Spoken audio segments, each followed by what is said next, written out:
Hello, everybody. I'm Sarah Pavey, and I'm an education consultant and trainer. I'm based in Epsom in Surrey, in the United Kingdom.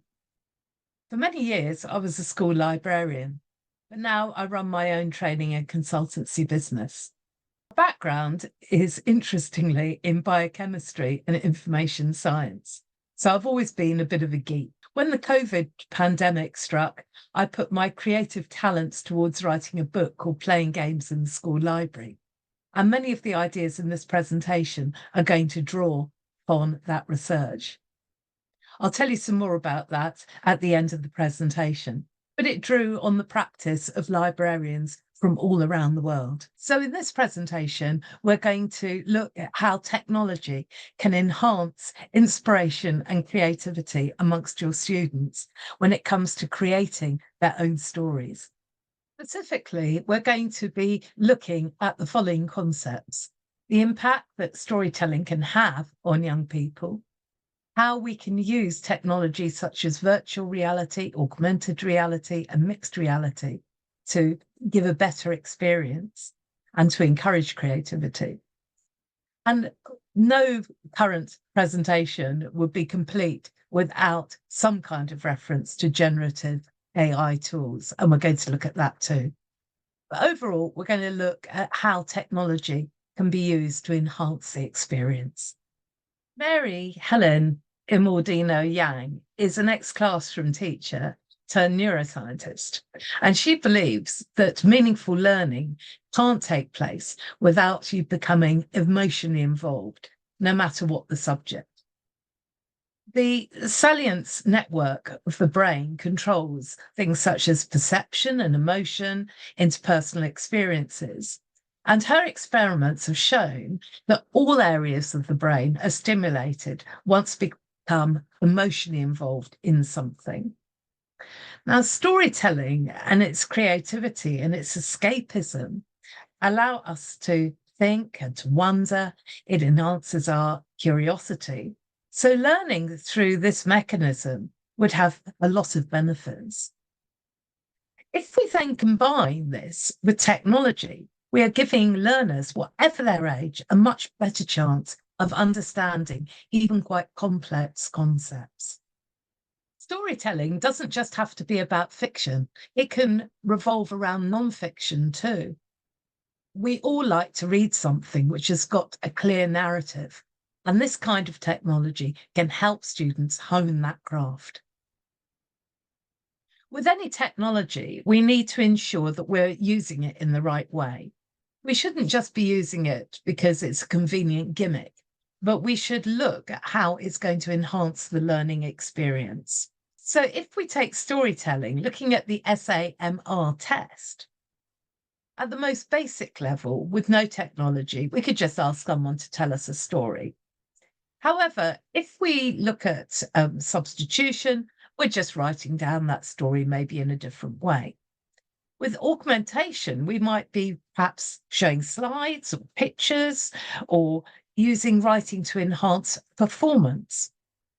For modification, there might be some choose your own ending type elements embedded in the story we create. Redefinition may occur when we decide to add in a virtual reality headset and become immersed in the story, or we use an app that allows us to interact with others, maybe visiting a new landscape, maybe meeting new avatars, and our actions influence the storyline. It's redefinition that we really want to be aiming for whenever we can. We may decide that tech is the way forward. How we choose to use it will determine the success of the learning outcomes. We need to ensure that we're not just using it because we have it, but we need to think about the experience that student will gain from its use. Our personal pedagogical approach will determine how students see us too.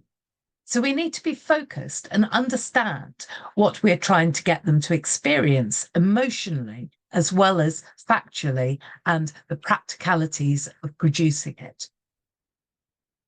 So let's start with some tools. In order to create the stories, we need some models or actions we can use. And there are some great apps out there. I can't show you loads and loads of videos within the time, but I'm just going to show you a few examples and tell you how they might be used in context. The first set are action drawing apps that you can use with, say, an Oculus Rift. And it allows you to draw with your hands onto a screen. You could create an art piece and then you could add a narrative to its construction. Of course, your finished model could then be used within the story creation backdrops. And we're going to discuss more about those in the next slide. The next set of apps show you how to get pre-made models and scenes, either for free or very cheaply. Again, you simply download and insert them into your own story. Some of you can even enhance as well, for example, colouring them in or changing the texture. Using YouTube with VR has been absolutely great for me. In lockdown, with my treadmill, I started walking around the world using a headset and YouTube VR. And I have to say that I'm still doing it 3 years later, and I'm just about to finish Turkey. So I guess you could get other people maybe to reenact something similar and blog about their immersive experience on their virtual travels.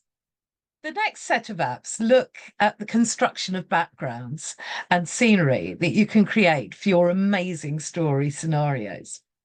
One school I know used Paint 3D to create an Anne Frank house, having read the story, and then they retold the conversation that might have taken place within that room. We can let our imagination run wild, and you can create with anything. Final set of tools on this slide show how we can link things virtual and non-virtual together.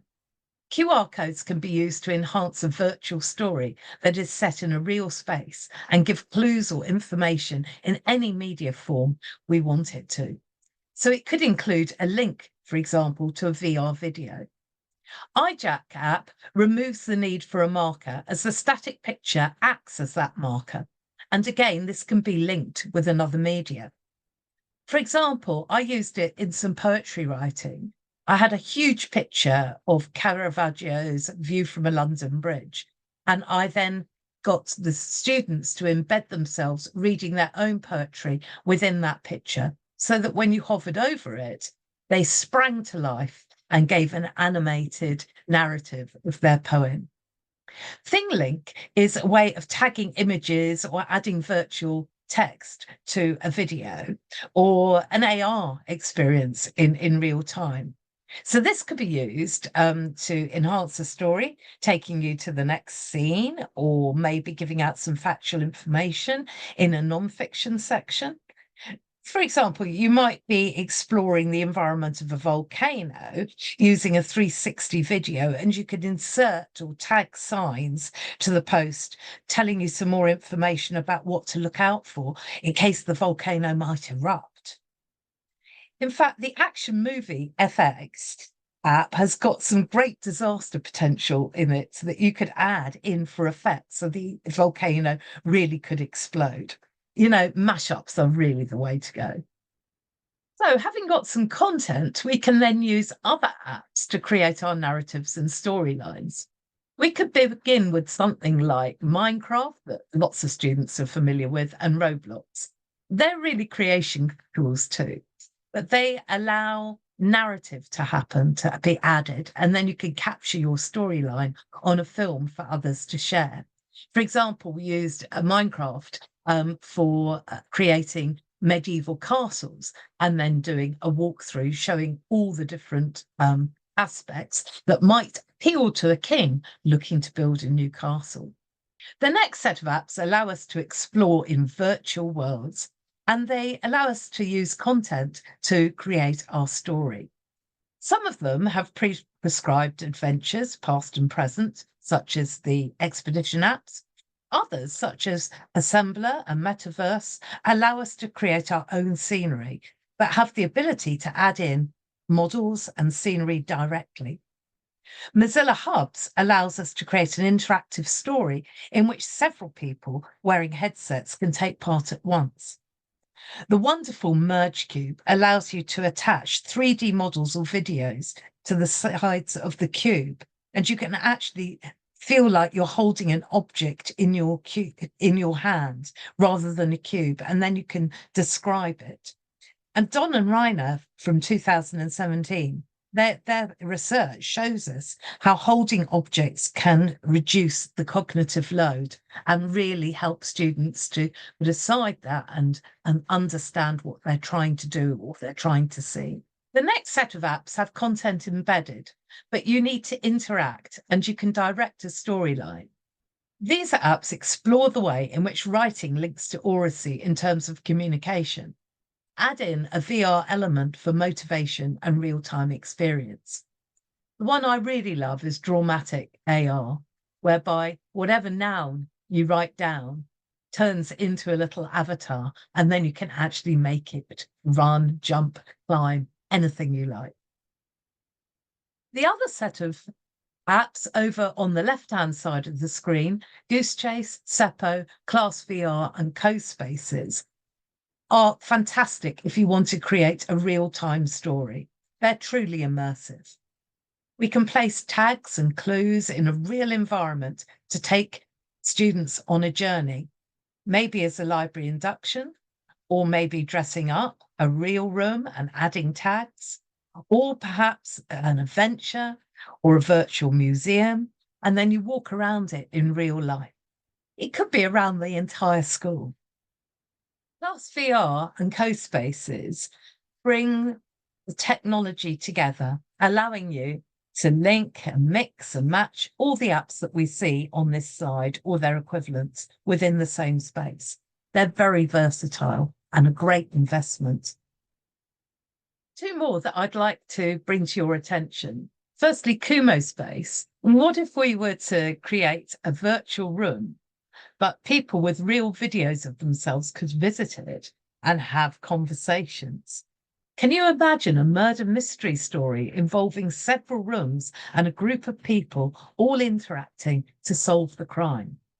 That's what Kumo Space would allow. It's virtual reality, but you're mapping yourself onto a virtual world. The other question is, does virtual reality have to be visual? What if we encourage oracy and imagination for our storytelling? Now Press Play has created imaginary worlds you listen to while creating and devising and experiencing and living your story. It's an easy idea to make for yourselves too. There are so many ideas out there just waiting to be explored, and we can apply them to storytelling to make real impact on empathy through fiction, or maybe making non-fiction concepts more understandable. From joining Shakespearean actors on a stage to creating your own unique tales, whatever your age group.